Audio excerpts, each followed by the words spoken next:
Yo la team, comment ils vont? Nouvelle vidéo sur l'actualité du MotoGP. Aujourd'hui, on va parler des tests de Bouhiram, ces tout derniers tests de pré-saison pour la catégorie Rennes. Au sein de cette vidéo, on va donc bien sûr voir des chronos, mais évidemment des déclarations et on va commencer par KTM. De ce que l'on avait vu, d'après Pedro Acosta, il disait que ça allait être sûrement très compliqué le premier week-end ici sur ce circuit de Bouhiram.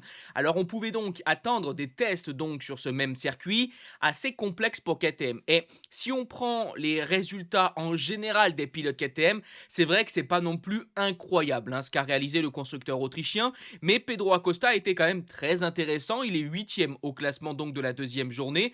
Et ce qui est encore plus intéressant, c'est ses propos. On le voit vraiment positif. Il a déclaré: nous avons progressé par rapport à 2025. La KTM est plus facile à piloter et tout est plus simple pour moi. Si nous réussissons une bonne qualification et un bon départ, nous serons dans la course. Donc, hâte de voir ce que va pouvoir faire KTM sur ce week-end. Bon, comme j'ai pu vous le dire, c'est surtout Pedro Acosta pour l'instant qui arrive à mener la danse avec cette machine. Vous l'avez compris, ici sur ce circuit, c'est pas facile non plus pour cette machine. De toute façon, les deux constructeurs qui tirent clairement leur épingle du jeu, c'est comme ce que l'on a pu voir à Sepang, c'est Aprilia et Ducati. Ensuite, on va avoir KTM et Honda. Et puis derrière, en dernier constructeur, malheureusement, et Yamaha. Passons maintenant aux constructeurs qui se retrouvent à peu près au même point dans la hiérarchie, c'est donc Honda, avec les propos de Johan Zarco. Alors rappelez-vous, les tests de Sepang ont été vraiment pas faciles pour le pilote français, malgré une troisième journée qui était quand même un peu plus positive. Il restait évidemment donc optimiste pour les tests de Buriram pour continuer de travailler. Et de ce que l'on a pu voir, Johan Zarco n'a pas encore cette Honda totalement à sa main, mais il reste globalement optimiste et sans frustration. Le français a totalement admis que les tests de Sepang, mais aussi donc ces tests de Buriram n'ont vraiment pas été parfaits, notamment parce qu'il a tout simplement pas encore retrouvé toutes ses sensations avec la Honda. Mais petit point positif quand même, il déclare que la situation s'est améliorée par rapport au début et que la route est soi-disant plus dégagée pour continuer à progresser avec cette RC 213V. Plus précisément sur sa moto, Johan Zarco a précisé que les évolutions apportées par Honda lui permettaient d'avoir plus de contrôle, ce qui lui donnait un peu plus de confort et de confiance pour travailler sur les réglages. En résumé, Zarco se montre positif et assez serein. Il déclare qu'il n'y a pas de pression excessive parce que justement, il y a 22 grands prix au sein de cette saison 2026 pour progresser avec cette machine. Bon, on l'a compris, chez Honda, on a encore du chemin à faire. On ne vise pas, lors de cette saison 2026, les victoires, les podiums, le titre de champion du monde, vous l'avez bien compris. On se lance dans un projet pour essayer une nouvelle fois de faire revenir cette machine au premier plan. On a fait de bons pas en avant avec cette moto 2026. Maintenant, bon, bah oui, il y a encore beaucoup de travail et on le voit avec les propos de Johan Zarco qui a terminé quand même assez loin. Donc, au classement de cette deuxième journée à Buriram, il était 15e, le français. Le meilleur pilote Honda, c'est Joan Mir qui a terminé 10e. Et Joan Mir, bah, il n'était pas non plus aussi hyper satisfait après cette deuxième journée. Cette 10e place au classement général est un résultat correct pour Joan Mir, mais il déclare qu'il n'est pas entièrement satisfait.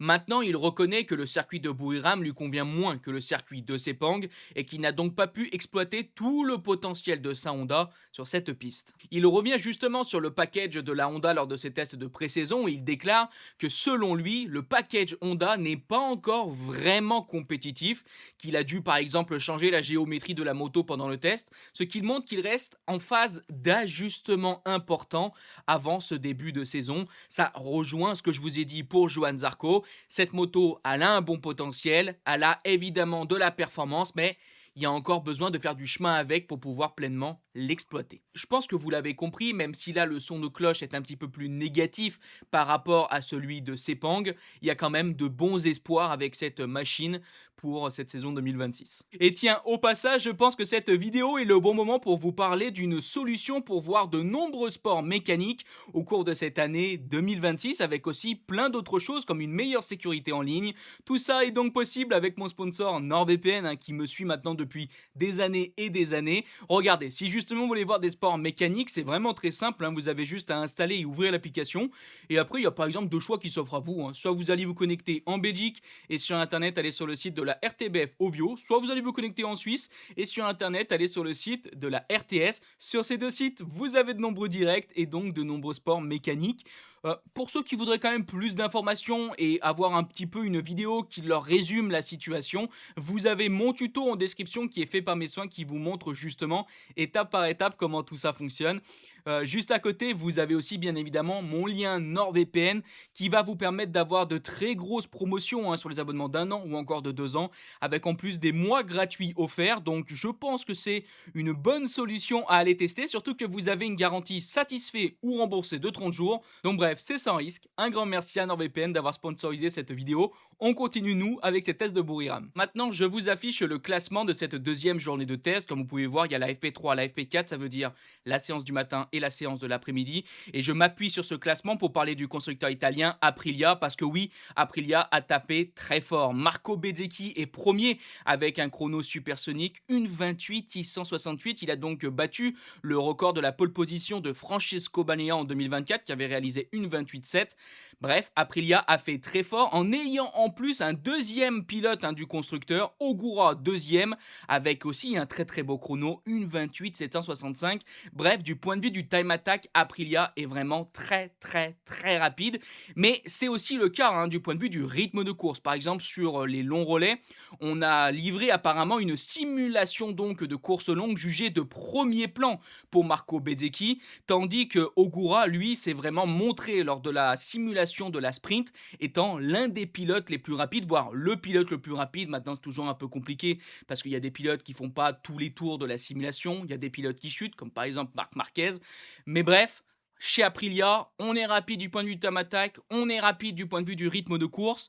Oui, ce week-end de Buriram, ce premier week-end de cette saison 2026, risque d'être haut en couleur pour le constructeur. Bon, maintenant, avant de parler de Yamaha, on va essayer de garder un peu plus longtemps le sourire en parlant de Ducati, et on pourrait résumer la situation en disant que bon, une nouvelle fois, ça va quand même très bien pour le constructeur. On a pu voir par contre un test assez compliqué pour Marc Marquez, 3 chutes au total. Alors il y a eu des chutes de déconcentration parce que Marc Marquez n'était pas au top de sa forme physique, il était malade avant les tests de Buriram, mais d'après ses propos, il est satisfait. Il a déclaré qu'il était vraiment très content car il avait de bonnes sensations sur la moto toute la matinée et qu'il roulait bien. Donc bref, le son de cloche est une nouvelle fois très très bon quand même d'un point de vue général chez Ducati Usine. C'est la même chose pour Francesco Bagnaia qui se sent beaucoup mieux sur cette GP26. Après, il faudra voir concrètement ce que ça va donner au cours de la saison. Du point de vue aussi du rythme de course, Pecco a été vraiment très très impressionnant. Donc je pense que cette première course sur circuit de Buriram, elle risque d'être très très chaude avec une belle baston entre Ducati et Aprilia. Après, bon, il faut toujours voir concrètement comment les choses vont se passer parce que faut jamais oublier que les pilotes, ils en gardent un petit peu sous le coude. Donc bon, voilà, je me pose encore quelques questions sur la véritable dynamique. En conclusion, si jamais vous aviez des inquiétudes, alors je suis pas sûr que vous en aviez, mais si jamais vous en aviez, vous pouvez être rassuré, Ducati et les pilotes Ducati performe. Alors c'est vrai qu'il y a un pilote qui n'a pas été totalement satisfait, c'est Alex Marquez qui a déclaré que personne n'est jamais satisfait à 100% après cette 5e position lors de la 2e journée. Maintenant, il a aussi roulé en 1:28, il fait partie des 3 pilotes Ducati dans le top 5.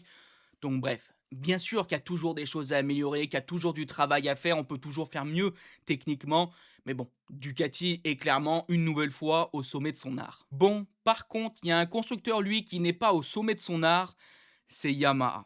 Alors évidemment, cette saison 2026 va être marquée par la grosse nouveauté du constructeur japonais, ce V4.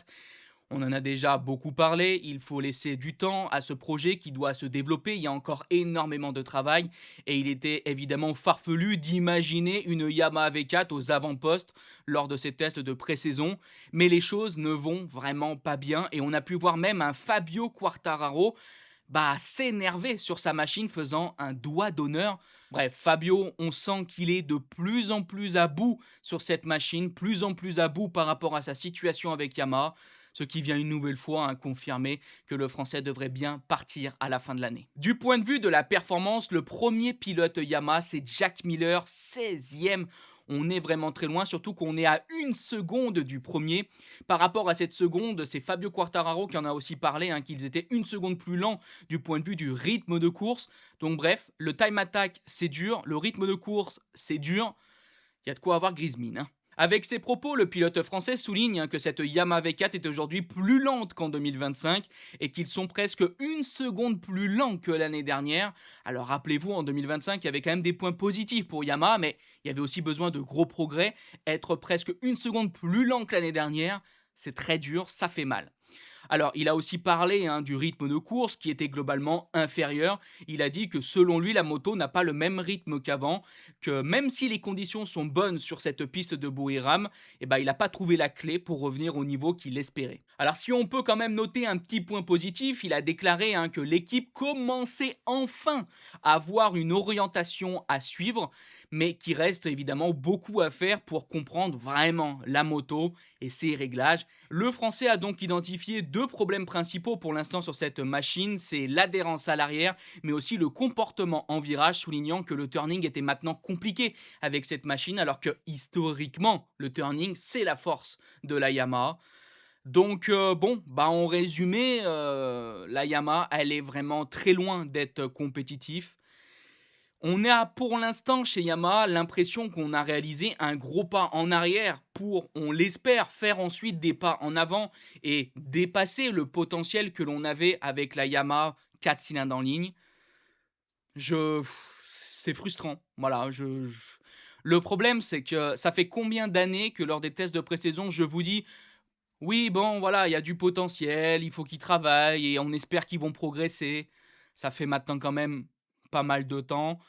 Là, maintenant, on fait des pas en arrière, donc bon, bah, on espère qu'ils referont des pas en avant et je suis désolé parce que je suis un peu aigri alors que c'est normal et on le savait très bien qu'avec ce projet V4, ça pouvait pas, hein, d'un coup tomber comme ça de nulle part, être super performant. Voilà, les miracles dans le sport, mécanique comme le MotoGP, ils sont très rares. Donc bon, voilà, c'est logique cette situation, mais qu'est-ce que c'est frustrant! Qu'est-ce que c'est frustrant ces dernières années où on a pu voir par exemple, hein, entre autres Fabio Quartararo, mouliner, ramer, vous utilisez le terme que vous voulez, sur cette machine alors que moi je continue de penser que c'est un pilote qui a énormément de potentiel et de niveau. Enfin bref, on est donc maintenant arrivé à la fin de cette vidéo. J'espère qu'elle vous a plu. J'étais bien content de faire ce petit tour, hein, de ces tests de Buriram. Si la vidéo vous a plu, n'hésitez pas à la liker, partager, commenter. Je vous dis bye bye les potes. Bisous.